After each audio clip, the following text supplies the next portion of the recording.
Guys, welcome back to my channel. My name is Olubukola Akimola, your Onkudele, and on this video today we're going to be talking about the Range Rover as a car. I think they belong to a group of cars called Land Rover. We have the Jaguar, we have Range Rover Sport, Range Rover Evoque, Range Rover Velar, and whichever type, fill in the blank.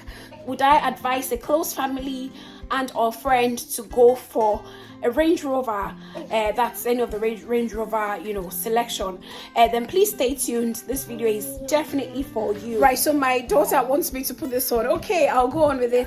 So tell me if it's nice or shall I just take it off? Right, so firstly I'll be showing you the anatomy of a Range Rover Evoque. So mine was a late 2018, that's a 6.8 plate for the UK plate registration and I'll show you what the interior looks like. Do I like anything about the interior? How much fuel I've had to buy, the cost effectiveness, if it's okay, with regards to the old inflation going on now and how everyone's trying to manage what they get as per income expenditure balance and all of that. So is it a good idea? I'll let you know my very honest opinion about this car. Please stay tuned. In all honesty, the Range Rover series are set of beautiful cars. My Range Rover Evoque, I love the exterior, the interior, the gestures, everything about it, and I'll even show you what it looks like at night, the kind of lightings you will get inside of the car itself. It is amazing. When you sit inside of a Range Rover, you feel very comfortable, you feel very proud, you feel very good, and it's just that satisfaction for me more than anything else, which then makes me wonder, really, why did I have a second thought about this Range Rover? Please stay tuned whilst we go into it and have a look at the inside before we then get to the whole story time about what I thought after a year of owning one. Right, so when you open the car, that is what it looks like. I've just washed the car, even though I wasn't satisfied with the car wash. That area could have done better. So you see that Range Rover plate over there. It's got 2 speakers on the door, and I think 3 actually. There's a tiny one just next to the side mirror. It's got a memory seat, so 1, 2, 3. So if 3 people use the car, there are 3 memories there. The settings for the windows at the back as well as the front, the lock button, I've just shown you the Range Rover plates there. So the seats are leather, and this is what the steering looks like. It's very lovely, very firm to hold, and the middle, I'll show you the middle in a minute. I don't know what I'm doing with the camera. So that's the middle there. You can put 2 cups in and maybe your keys and some other things. And also you've got that leather-like armrest, and you can open it up to store your sunglasses. There is actually a section for sunglasses. I really hope I covered this in this video. But you could pop things there as you like. So for the back, the room space or the leg room space is actually good. So tall people sit in my cars and they're comfy. It's leather. It's got Isofix, for your little ones' car seats. It's got AC just at the back for them if you like. And the window, I think I did not show you the wing of the back seat. It's also got the speakers. Right, straight into the back of the car. It's got enough space. I don't know what they call it in liters, but I'm happy with the room space. That's just me showing you what the car wash did. So anyway, it's got that space. There is a space for spare tires, but you don't always get a spare tire when you buy a car. You might have to buy yours. I can't remember what was the case with this one. I think we actually got one, to be fair, with this one, and that's what it looks like from behind with all of the windows open. And it's got 2 silencer, double silencer, if that's what they call it, combustor or something like that. If you know the right word, just pop it in the comment section, please. And it's got the Land Rover marking on. I'm quickly back into the interior just to let you see what it's like.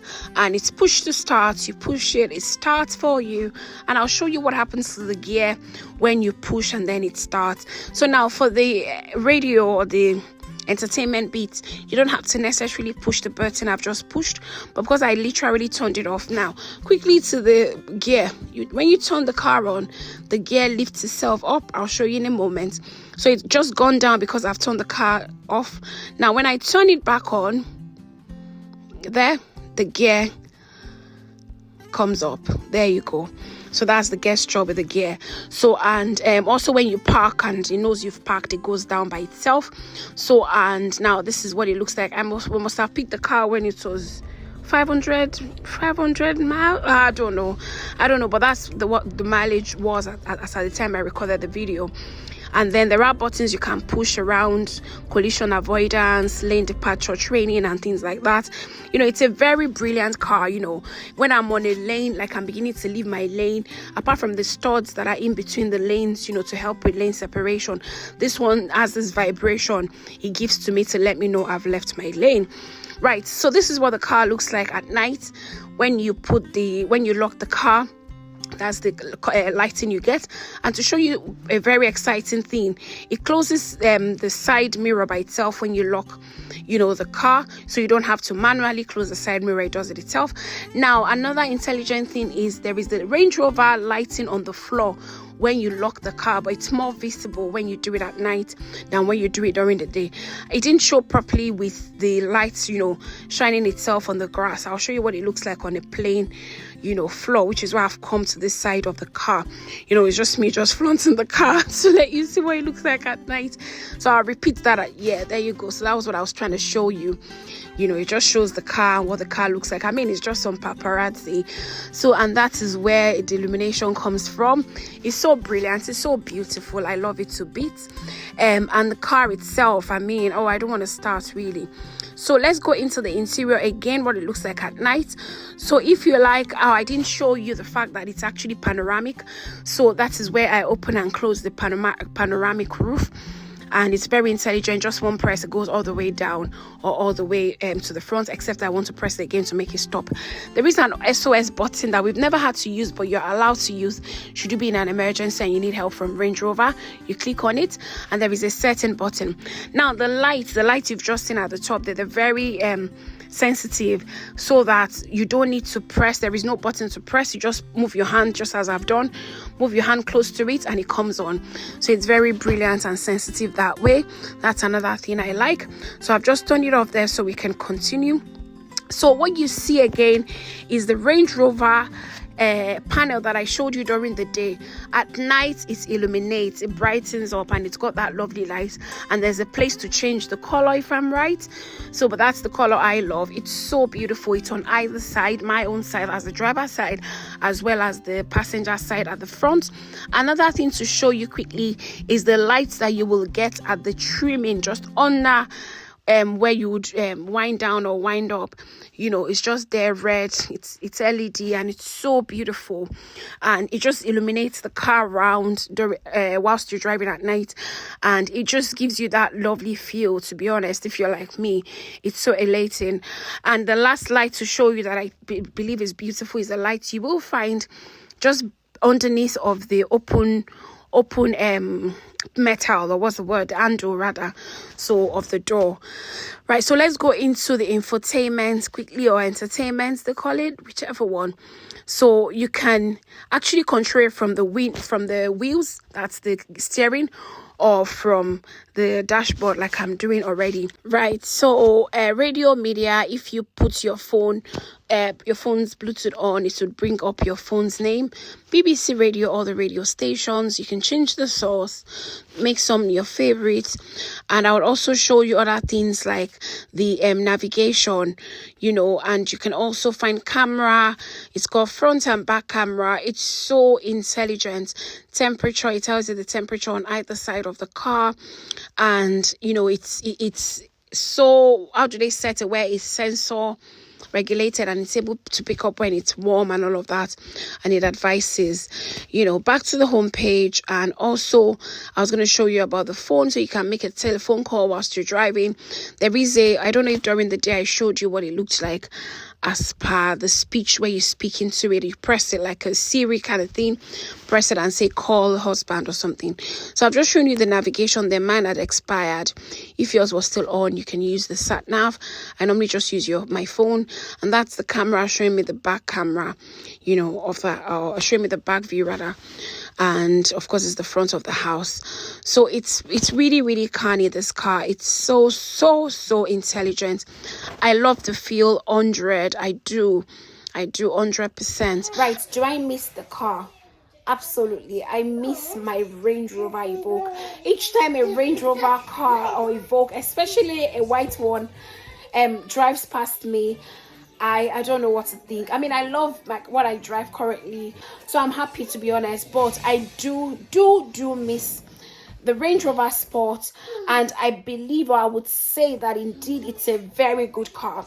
So my summary or my take at the end of the day is, if you're looking at the cost effectiveness, if you live far away from work, or you be doing more of traveling, then maybe if that car is not for you, because the fuel consumption is very high.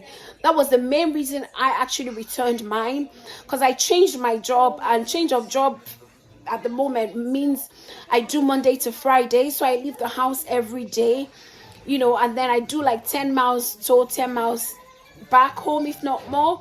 There are times where you leave your base and go to another trust, that's another hospital, to work, and the logistics just wasn't adding up, doing that 5 days a week. And then of course I still have other journeys to make during the week, summing them all up in a month, in a week, then of course in a month, I just wasn't enjoying the amount I was spending on fuel. I'm so sorry about my background. Right, so in a week I could buy a fuel up to, a fuel of £50 takes me for just 2 days plus, so that at the end of the third day or the fourth day I want to buy another £40 or another £50, meaning in a week I could actually spend close to £100 on fuel in a week only, especially with my 8 to 5 job. If your work is such that you work from home, or you probably go to work just 3 times a week, or maybe your house is not far from your work, absolutely. If that was my case, if I was still working where I was before, I definitely wouldn't have returned that car. So I just had to be realistic with myself, and I just said to myself, my reality is this car has to go back, because I was spending, like 500, if not more, on fuel just to go to work and back. So at the end of the day, I realized it was too much to spend. I changed jobs, and so many things I just had to consider, and as per income expenditure balance, it just wasn't balancing enough. And I just had to face my reality, especially because they will be phasing out petrol and diesel cars very soon. We need to then begin to gear, whatever the word is, towards electric cars. Was another reason I thought, okay, I'll let this off. Another car I would actually have gone for would have been a Range Rover hybrid. So we were advised against the hybrid, which is something that may be coming to your mind, simply because if you live far away from work, or if you commute, far distances, it then means you may need to stop to charge more. And then by the time your charge is exhausted and you want to fuel the car, according to the explanation and what we read about hybrid, you'd actually be using more fuel to power the car for all of your distances. So had it been a normal fueled car, you would use more fuel on an hybrid car than you would for a normal car built to use fuel like petrol or diesel. So we then said, okay, that's out of the way, because that would have been our other option, you see. So at the end of the day, do I like a Range Rover Evoque? The summary is yes, back to back. I do. If I was to get another one today and I don't have to commute that much, and maybe I have more money tomorrow, I win a jackpot, or there is a change of job or whatever, and everything just to meet up with the inflation rate and everything now, then I'll definitely go back to a Range Rover, the Range Rover brand. At the moment, we own a Jaguar I-Pace, is that what they call it? Electric. So we're able to charge at home and do all of those charging things. So it's got its perk. I don't know if you saw my video that I did on how the car messed us up in Scotland at 1 a.m. That was another ugly experience. It's a video I've done. I'll see if I can put the link to it in somewhere in the description box or at the top for you to watch, or just go through my list of videos to have a laugh. So we it's something we have, and an Audi, but really I miss it. I regret it, but I do not regret it. So it's a hate love or love hate thing for my Range Rover. So that's it. I returned it because of the cost. I needed to face my reality with regards income and expenditure balance and all of that. Thank you so much for watching this video till the end. Do you have a Range Rover car? Do you plan on buying one? What's your best car actually? Have you got that thing for cars? I have got a massive thing for cars. I love cars. I do a lot. So let me know what your take is, and hope you've enjoyed this one. Sorry about my little ones, I can never hide. And thanks for always coming to watch it that way anyway. Thank you. Till we see again, take care guys, bye.